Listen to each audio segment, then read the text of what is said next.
में जब लेके आया तो उसने सर्व करने के लिए बोला सर्व कर दो। रात के 8-9 बजे के आसपास की बात है। इसने उसमें ये एंग्जाइटी जो जो दवाई थी इसने वो मिक्स कर दी। मिक्स करने के बाद इसको खाना परोस दिया। इसने खाना खाया। करीब 12 बजे के आसपास ये 12 साढ़े 12 के आसपास ये बेहोश हो गया।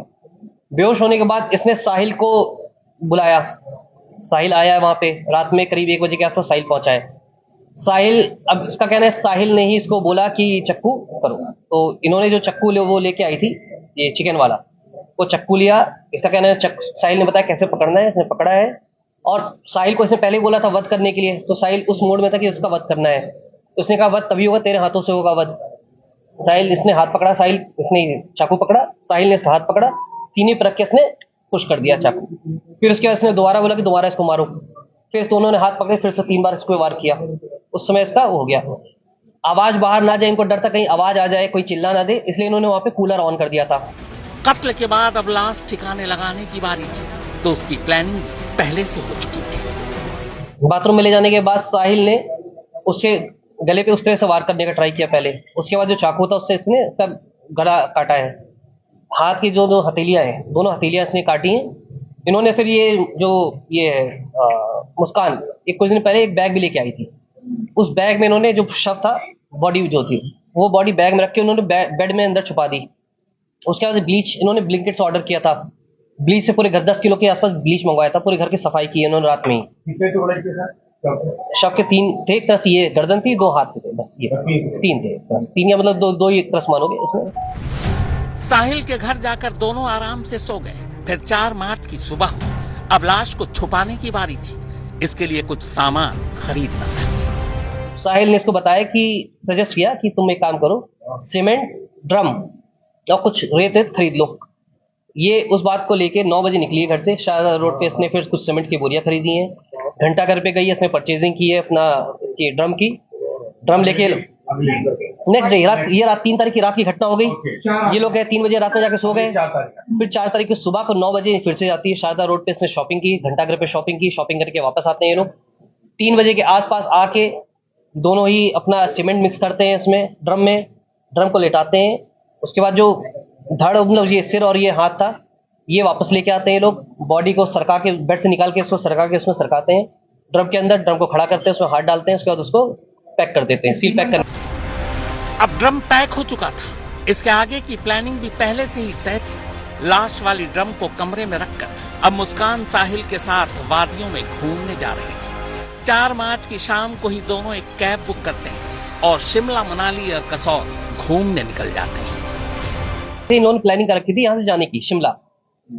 तो शिमला, मनाली और ये कसौल का प्लानिंग की थी इन लोगों ने 10-12 दिन, ताकि लोग कहीं पता ना चले किसी को। कमरे में ये लोग ड्रम रख देते हैं, सीमेंट से पैक कर देते हैं, ताला मारते हैं। ये घर पे कॉल करते हैं, अपना बताते हैं कि मैं जा रही हूँ सौरभ के साथ। ये बताती है सौरभ के साथ मैं जा रही हूँ ये शिमला।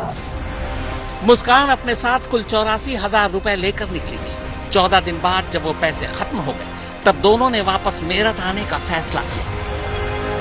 हालांकि एक दूसरी कहानी ये भी है कि पैसा खत्म होने के बाद मुस्कान सौरभ के अकाउंट से पैसे निकालना चाहती थी। पैसे निकल नहीं रहे थे तो उसने अपनी माँ को फोन किया। माँ ने कहा जब सौरभ तुम्हारे साथ ही घूमने गया तो पैसे की क्या जरूरत। इस पर मुस्कान अपनी माँ को बताती है कि उसने सौरभ को मार डाला है। तब माँ पहली बार पुलिस को ये सच्चाई बताती है और वो तारीख थी 18 मार्च।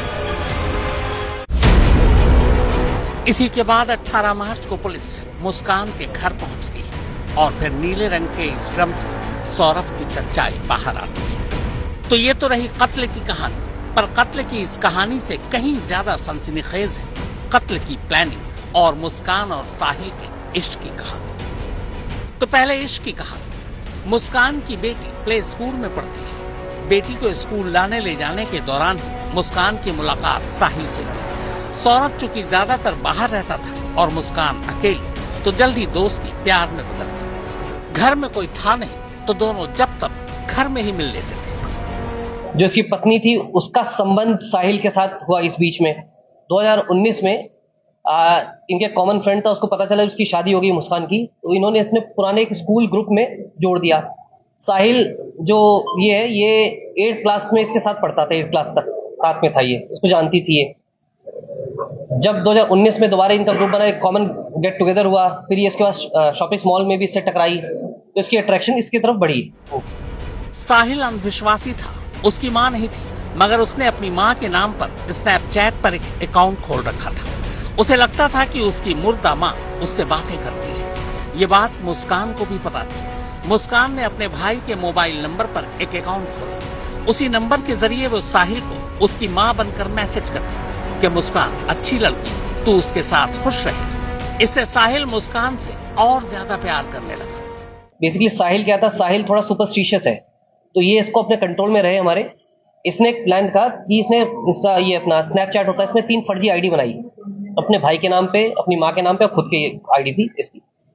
उस आईडी से ये इसको मैसेज क्या करती थी साहिल को, और साहिल को ये उसका भाई बन के मैसेज क्या करती थी कि ये जो ये है मुस्कान, ये तुम्हारे लिए अच्छी है। माँ बन के मैसेज क्या करती थी, मुस्कान तुम्हारे लिए अच्छी है, मैं भी खुश हूँ तुम्हारे इससे, तो मुझे कोई आपत्ति नहीं तुम लोग के इससे रिश्ते से। फिर जो साहिल, उसकी माँ एक्सपायर हो चुकी है, तो वो क्योंकि सुपरस्टिशियस है, तो वो ये दिखाता था, ये दिखाती थी कि इसकी माँ जो है वो इससे बात कर रही है इस माध्यम से, स्नैपचैट के माध्यम से।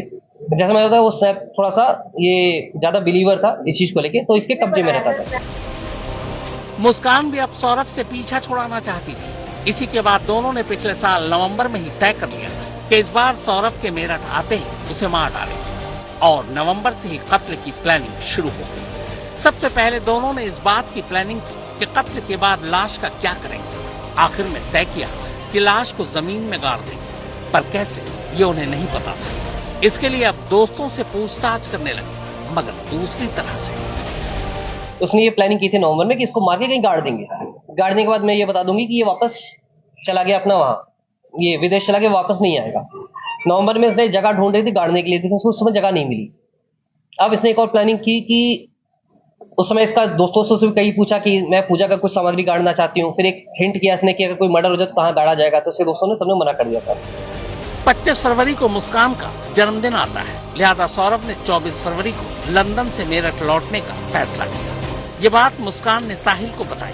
इसी के बाद तय हुआ कि ठीक बर्थडे वाले दिन ही सौरभ का कत्ल होगा। प्लानिंग ये थी कि शराब में बेहोशी की दवा मिलाकर उसे पिला देंगे, फिर मार डालेंगे, मगर उस रात सौरभ ने शराब पी ही नहीं। पहली कोशिश नाकाम रही। अब मौत की दूसरी तारीख 3 मार्च तय की गई, क्योंकि उस दिन मुस्कान और सौरभ की बेटी का एग्जाम खत्म होना था, और फिर बेटी को मुस्कान को अपनी माँ के घर भेजना था। प्लान के तहत मुस्कान पहले से ही दुकान से 800 रुपए में 2 चाकू खरीद कर लाई। दुकानदार को शक न हो, इसलिए कहा कि मुर्गा काटने के लिए चाकू चाहिए। फिर 3 मार्च की रात आई। इस बार शराब की जगह मुस्कान ने सौरभ का पसंदीदा खाना कोफ्ता बनाया और उसी में बेहोशी की दवा मिला दी। जब सौरभ बेहोश हो गया, तब देर रात साहिल को घर बुलाया और फिर सौरभ के सीने पर पहला वार मुस्कान ने किया, क्योंकि साहिल अंधविश्वासी था और चाहता था कि सौरभ का वक्त मुस्कान। ये साहिल का अंधविश्वास ही था कि उसने कत्ल के बाद सौरभ की दोनों हथेलियां काटी थी और फिर उसका सर और हथेलियां अपने साथ बैग में रखकर घर ले गया था।